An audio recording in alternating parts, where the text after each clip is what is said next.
Hello বন্ধুরা, আজ নতুন একটি রেসিপি নিয়ে চলে এসেছি। আজ আমি বানিয়ে নিয়েছি ভেন্ডি দো পেঁয়াজা। তো চলুন দেখিয়ে দিই আমি কীভাবে আজকে বানিয়েছি ভেন্ডি দো পেঁয়াজা।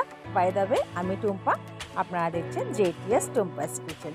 আর হ্যাঁ, যদি আজকে আমার এই ভিডিওটি আপনাদের ভালো লেগে থাকে তাহলে আমার চ্যানেলটিকে সাবস্ক্রাইব করে দেবেন, লাইক, কমেন্ট অ্যান্ড শেয়ার করে দেবেন। আচ্ছা, আমি এখানে নিয়েছি 500 গ্রাম ভেন্ডি। তো ভেন্ডিটাকে আমি এবার একটু আপনাদেরকে কেটে দেখাচ্ছি। খুবই ইজি প্রসেস, তো আমি আপনাদেরকে একটু দেখিয়ে দিচ্ছি। তো ভেন্ডির প্রথমে সামনের দিকটা এবং পেছন দিকটা একটু কেটে নিতে হবে এবং মাঝখান থেকে 2 ফালি করে কেটে নিতে হবে। এরকম করে আমি মোটামুটি সবকটা ভেন্ডিকে কেটে নিলাম, ভালো করে ধুয়ে নিয়েছিলাম, তাতে পরে আর ধুতে হবে না। তো দেখুন, আমি সবকটা ভেন্ডি এভাবে কেটে নিলাম। চলুন এবার ভেন্ডিগুলো আমরা পাত্রের মধ্যে তুলে নিচ্ছি। আচ্ছা, এবার আমি এখানে নিয়ে নিয়েছি একটা বড় টমেটো। সেটাকে আমি এখন 4 ফালি করে মাঝখান থেকে আরও একটু বড় বড় করে পিস করে নিচ্ছি। এবার নিয়ে নিলাম একটি আস্ত বড় পেঁয়াজ, সেটাকেও আমি 4 ফালি করে নিচ্ছি। আচ্ছা, এবার এটাকে আমি এইভাবে প্রত্যেকটা স্লাইস আমি খুলে নিচ্ছি। দেখো, খুব ইজি প্রসেসে খুলে নিচ্ছি। ভেন্ডি দো পেঁয়াজাতে পেঁয়াজটা আমাদের এভাবে নিতে হবে। তো এবার পেঁয়াজগুলো একটা পাত্রের মধ্যে তুলে নিচ্ছি। আমি নিয়ে নিলাম আবার একটা পেঁয়াজ, যেটাকে আমি একদম চপ করে নেবো, একদম কুচি কুচি করে চপ করে নিচ্ছি। দেখতে পাচ্ছ, যতটা মিহি করা যায় ততটা মিহি করে তোমরা চপ করে নিও।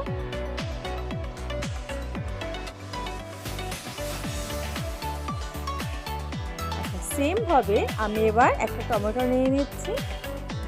টমেটোটা আমি ভালো করে এবার এই টমেটোটাকে আমি একদম ভালো করে মিহি করে চপ করে নেব, একদম কুচি কুচি করে নিচ্ছি যতটা সম্ভব হয়। আপনারা চাইলে মিক্সিতে পেস্ট করে নিতে পারেন। পাত্রে তুলে নিলাম, এবার চলে যাচ্ছি ডাইরেক্ট ওভেনে।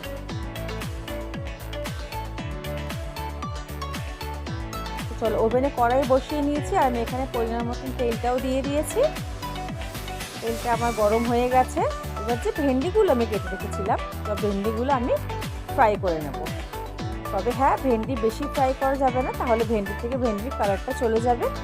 একদম হালকাই ফ্রাই করতে হবে ভেন্ডিটা, যাতে কালারটা এর মধ্যে ঠিকঠাক থাকে। একটু উল্টে পাল্টে নিচ্ছি। এবার এখানে স্বাদ মতন লবণ দিয়ে আবার একটু উল্টে পাল্টে তুলে নেব। তো দেখতেই পাচ্ছ, ভেন্ডির কালারটা খুব সুন্দর আছে।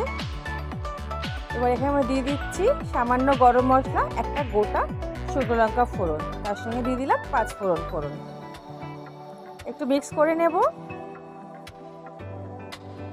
এবার যে পেঁয়াজগুলো কেটে রেখেছিলাম, সব পেঁয়াজগুলোর মধ্যে দিয়ে ভালো করে একটু পেঁয়াজগুলোকে ফ্রাই করে নিচ্ছি। পেঁয়াজটা একটু ব্রাউন করে ফ্রাই করতে হবে। আচ্ছা, পেঁয়াজটা আমাদের মোটামুটি ভালো করে ফ্রাই হয়ে গেছে। এবার এর মধ্যে আমি দিয়ে দিচ্ছি লঙ্কার গুঁড়ো, পরিমাণ মতন হলুদ গুঁড়ো, জিরের গুঁড়ো, সব দিয়ে ভালো করে একটু মিক্স করে নিচ্ছি। এবার যে টমেটোটা কেটে রেখেছিলাম, টমেটোটা এর মধ্যে দিয়ে টমেটোটা ভালো করে কষিয়ে নেব। আচ্ছা, এবার বড় বড় যে পেঁয়াজের পিসগুলো ছিল সেগুলো দিয়ে গ্যাসের ফ্লেমটা একদম লো করে দিয়েছি। সঙ্গে দিয়েছি কাশ্মীরি লঙ্কার গুঁড়ো, দিয়ে ভালো করে একটু মিক্স করে নিচ্ছি। তবে হ্যাঁ, বেশিক্ষণ এটা করতে হবে না, মোটামুটি হাফ মিনিট এটাকে মিক্স করলেই হবে। তার সঙ্গে দিয়ে দিচ্ছি যে টমেটোগুলো কেটে রেখেছিলাম, টমেটোগুলো ভালো করে মিক্স করে নিচ্ছি। শুধুমাত্র টমেটোর কাঁচা গন্ধটা যাওয়ার জন্যই যতটুকু টাইম মিক্স করতে হয় অতটুকু টাইমে মিক্স করে নেবেন। টমেটোটা ভালো করে মিক্স করে নিচ্ছি। তেলটা পুরোপুরি ছেড়ে এসছে। এবার আমি যে ভেন্ডিগুলো ভেজে রেখেছিলাম সেই ভেন্ডিগুলো এর মধ্যে দিয়ে দিচ্ছি। ভেন্ডিগুলো দিয়ে ভালো করে একটু মিক্স করে নিতে হবে, তবে বেশি ফ্রাই করতে হবে না, কেন ভেন্ডি আর মোটামুটি ভাজাই ছিল। তো আমার এখানে সব মশলা ভাজা হয়ে গেছে।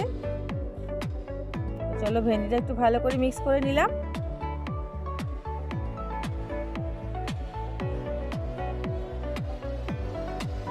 আচ্ছা, এখানে টেস্টের ব্যালেন্সের জন্য আমি এখানে হাফ চামচ চিনি দিয়েছি।